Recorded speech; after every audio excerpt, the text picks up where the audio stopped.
You snapped at your kid over the milk. Wednesday morning, you were late. They left the cap off. You said something. By lunch, it was gone from your head like a receipt you didn't need. Their brain filed it differently. What they filed was the 8 hours afterward, the ones where nobody circled back. Dinner happened at the usual time. The geography homework got its usual question, and something small and unresolved took root in them and stayed. 6 things happening in your kid after a fight you've already forgotten. One of them you'd swear you already closed.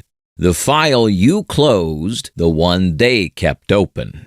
You yelled, cooled off, made pasta. Somewhere between the yell and the pasta, you decided it was over. Nobody voted. You loaded the dishwasher, asked about the geography project, kissed the top of their head. You even felt slightly good about the pasta. Your brain marked the file closed. Their brain kept it flagged. There's a reason they remember the 8 hours and you remember nothing. And it isn't guilt, it's mechanical. There's a thing called the Zygarnik effect. A Russian psychologist noticed waiters could recall every detail of open tabs, then forgot the same orders the second the bill got paid. Unresolved things hold their place in memory. Resolved things release it. The brain stops tracking what it can let go. Emotional things work the same way. The argument on Wednesday is technically over. The part where you came back for it or didn't, that's the tab still running. Your kid's brain skipped past the milk end the sentence. It held on to the part where somebody was supposed to circle back and close it. Every hour you didn't circle back, hey, that earlier, that wasn't your fault, is another hour it stays open. You experienced 90 seconds of bad and one calm evening. They experienced 90 seconds of scary and 8 hours of, we're apparently pretending that didn't happen. The fight is the paid tab. The gap afterward is the order the waiter still has memorized. Here's the part that makes parents flinch. Your brain treats a resolved conflict like a settled bill and releases it. So you can't recall most of what they're still carrying. You're just not the one holding the tab. They are, which is why the thing you did next, thinking it closed the tab, is the exact move that kept it open. The "are we good?" that wasn't.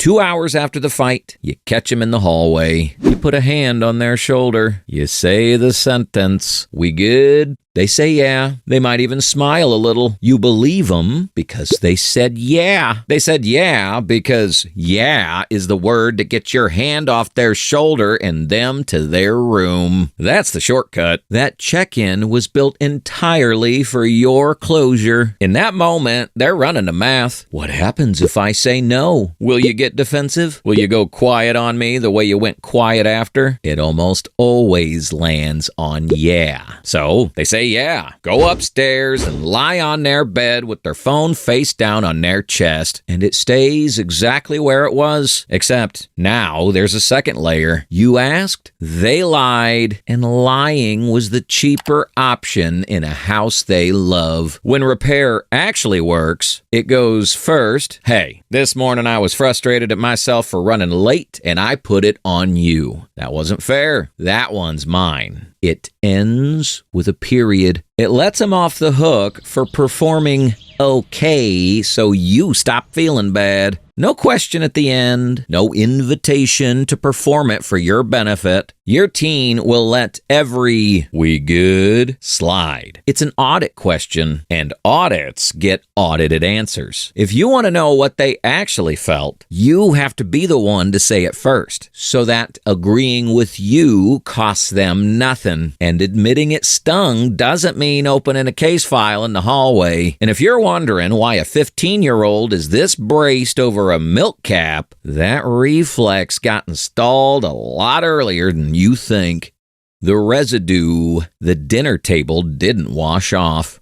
The "we good" pattern plays out over a single evening, but the wiring underneath it started much earlier than Wednesday. In the 1970s, a psychologist named 𝐸𝐻 ran the still face experiment. Watch what the babies do when it ends. That's the part that's still in your 15-year-old. Moms playing with their babies were told to freeze their faces for 2 minutes. The babies fell apart, grabbing, screeching, arching their backs to bring the person back. Then the moms unfroze. Back to normal. The babies held something back. A guardedness lingered, a version of them gone smaller, waiting to be sure the warmth was really back. Watching the reunion feels almost worse than the still-faced part. The mom is right there, and the baby is still braced. 𝐥𝐬𝐞𝐬 called it carryover, a shape the tiny body had already learned to expect. The part that mattered was never the frozen face. It was what stayed after it came back. Your teen is 15, and that same wiring is still under everything. You snap, come back, get warm again. Dinner's normal. They even ask if you watch the same thing you always watch, and something of that carryover is still in them. The shoulders dropped, but never quite all the way. They laugh at your joke about the dog. They pass the salt. They ask if there's more rice. And underneath all of it, a small part of them is still standing in the milk moment, waiting to find out whether it counted. The reassuring part of 𝐥𝐬𝐞𝐬's work, even the most tuned-in parents are out of sync roughly 70% of the time. The carryover is ordinary. Every parent generates it. Most weeks, usually before 9 a.m. The question is, what happens to the ones that never close? The ones that stack up over months? You can watch it happen. Something they used to do, quietly stopping.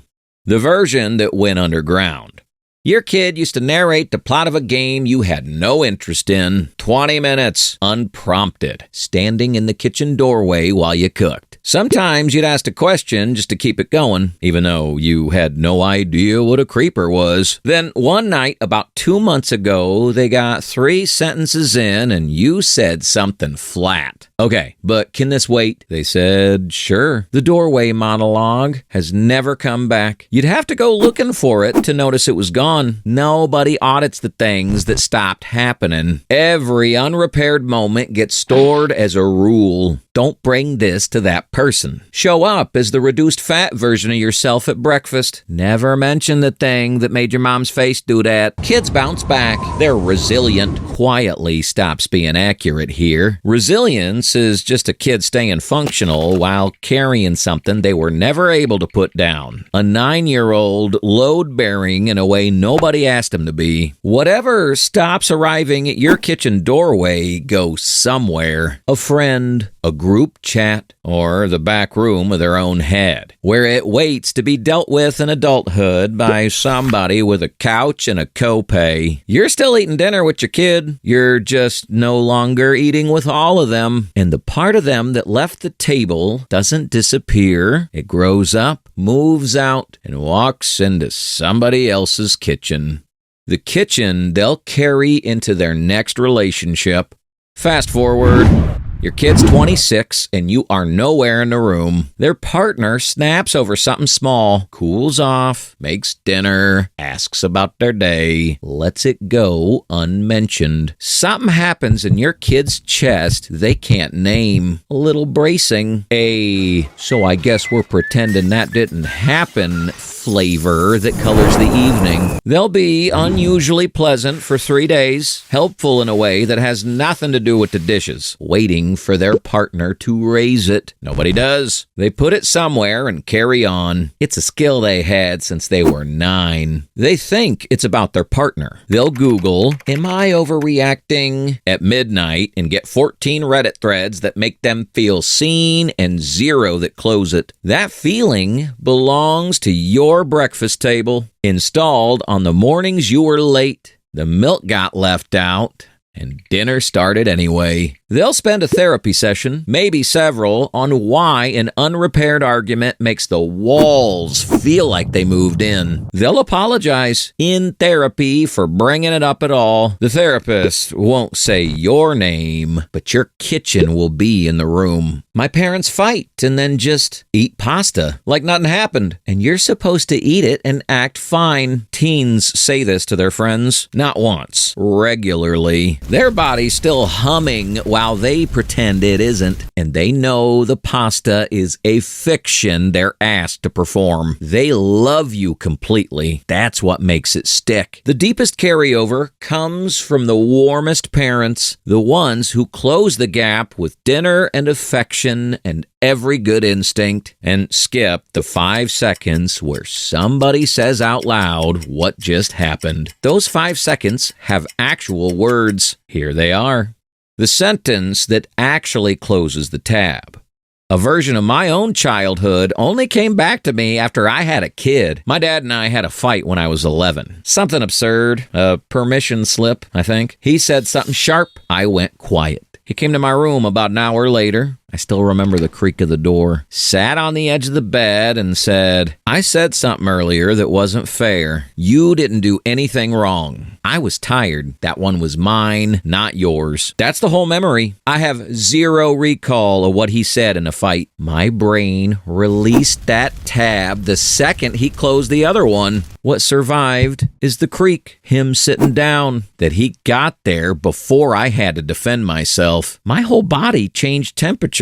What I filed that night became a belief that the people I love come back for me. And later, permission to put other people's discomfort down instead of carrying it like a coat handed to me at 11. Every parent loses it. If someone tells you they've cracked a code on staying calm, they're lying to a podcast. The tab from 2 weeks ago is still open. Your kid is holding something from a morning you've completely lost, and it's a one-sentence job. They won't ask. They've decided asking costs too much, but they're hoping you'll arrive at it on your own, the way a dad once arrived at the edge of a bed with a creak and a sentence and a period at the end. The words faded the same week. Whether you came back for the feeling, that's what stayed. If this one landed, there's a quieter version of it. Not the fight you didn't close, but the fights that stopped happening at all. That's your teen stopped rebelling.